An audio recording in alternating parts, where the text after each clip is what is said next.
Hey guys, our next video is going to be on Pinyon 1. Before we make that video, I want to go on record and just say one thing.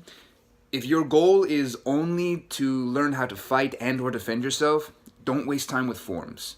Forms have a long history. They were used to pass on techniques and philosophies within different styles, and they were used to hide those techniques from rival schools, aka rival businesses. Nowadays, we don't hide our techniques. And coaches have developed and passed on much better ways to teach people how to fight. And there's a reason that MMA fighters don't practice forms.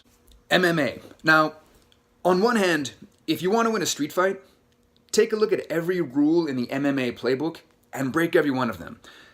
Gouge the eyes, stomp their head when they're on the ground, re-stomp the groin, bring a knife, bring your friends, don't fight one-on-one like an MMA fight, don't let go after they tap. Also, be ready to explain yourself to the cops. On the other hand, MMA is the best safe place we have to research what techniques work the best, to research what techniques and what training exercises have the highest success rate. And like I said earlier, there's a reason that MMA fighters don't practice forms. So if you want to become a Kajukenbo black belt, first start learning how to fight. Then start learning the forms. First off, forms are all about developing and perfecting things like technique, timing, balance, core control, focus, breathing, visualization ability, mental awareness, mental stability, mental health, all kinds of good stuff.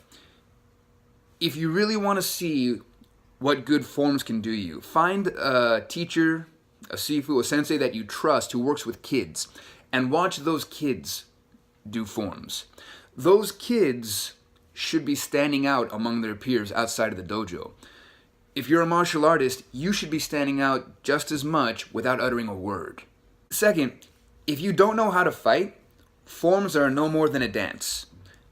But if you know how to fight and then you start training with the forms, that's when you start to transcend just being a fighter. Now notice, I didn't say memorize forms. I said train with forms. This is where the art in martial arts comes in, and this is why I support training with forms, even though there are a lot of great fighters and a lot of great martial artists who think we should get rid of forms completely. Third, Kajukenbo includes judo, jujutsu, wrestling, but Kajukenbo forms also pass on what makes Kajukenbo striking different from Jeet Kune Do, from Western boxing, from Kyokushin karate, from every other art. Learn the forms, study them for the 10 to 15 years it takes to get a black belt in Kajukenbo. That's longer than a college education, by the way. Then, unless you're a teacher, forget what you're not going to use. Keep what works and throw out the rest. That's Kajukenbo. So, to my students, past and present, learn to fight first.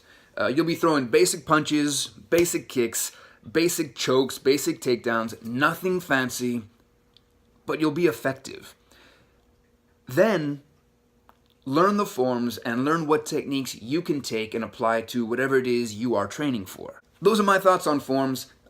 Before we answer the requests we've heard for a video on Pinyon 1, I wanted to put all of this out on the record. Before you study forms too much, think about what you're training for. Now, if you agree or disagree with me, please let me know in the comments. I'd love to hear from you guys. I'd love to start a dialogue on this. Let me know what you think. I'm more likely to respond on Facebook than YouTube, but either one's fine.